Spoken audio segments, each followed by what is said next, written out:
I thought I was cursed. It was attempt number 4. I lost the baby again. I was done. Finished. Henry's parents thought I was cursed. They're the worst kind of holy rollers. We met when he moved here halfway through his sophomore year. 2007. It was love at first sight for both of us. We've tried so many times. I've been in pain for so long. I'm 34. It's never happening. I didn't leave the house for 2 months. Henry finally coaxed me out last weekend. He took me down to the pier. On the drive there, he had Blue October playing in the car. Our band. He was trying that day. Trying so hard. We saw one of those caricature artists sitting behind an easel. The guy had a shtick. He wore those big dark glasses and claimed he was blind. When we sat down, he smiled and started drawing. He kept asking the kids in the back to hold still. There were no kids behind us. I started to get uncomfortable. When he was finished, he handed us the drawing. Henry and I weren't alone. There were 6 children standing behind me. 2 of them were screaming in my ears.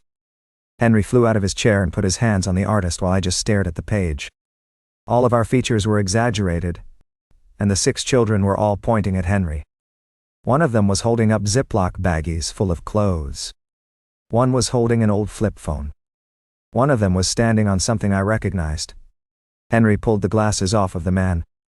His eyes were milky and he was begging Henry to stop. Henry turned and snapped up the picture and tore it to shreds. I was a mess and Henry took me home. I told him I was fine the next morning. I told him to go to work, and after he was gone, I went looking for the thing I saw in the picture. Henry kept a small trunk in the attic. He always said it was a family heirloom. It was in the drawing. One of the kids was standing on it. I had to get a chisel and a hammer out of the garage to break it open.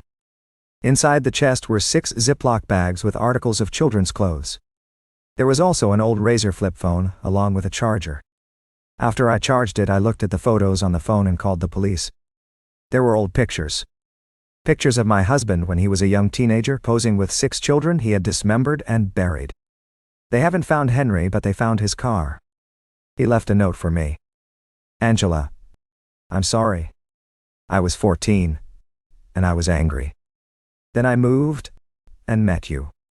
I never should have kept that stuff. You changed me. I'm not that person anymore. I love you. Under that were the lyrics to Hate Me. Our song.